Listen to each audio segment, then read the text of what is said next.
khamuan pan sul hi ama wang hi tuni dom melimu zo se bang lam tua isig zanga alam gel musa zending hi roti bang patian diklen veni oi khong hun taksa zending hi ama angi geni van patian ima bitu Sulayin hon hiyan song pait na suna Khat ihilay lay Simlay nun siya ki hiyan zemahi Benzo lam tuam sani Hai chitang khat i zatam pi aprung dina Hiyan ilahi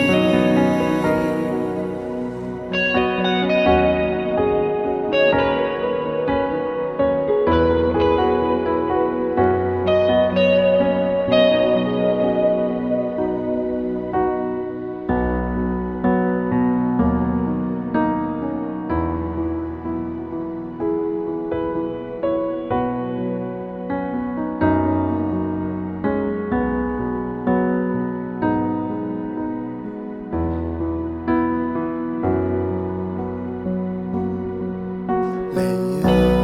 ihen zon sianang laya gomon sianin lumbang sundinga mahwaldi zon se bang lam tuam isig zanga alam gelon musa zending hi Roti bang patian diklen veni oi kham hon taksa zending hi ama angi geni van patian ima bitu simlein hon hiyan song pait na suna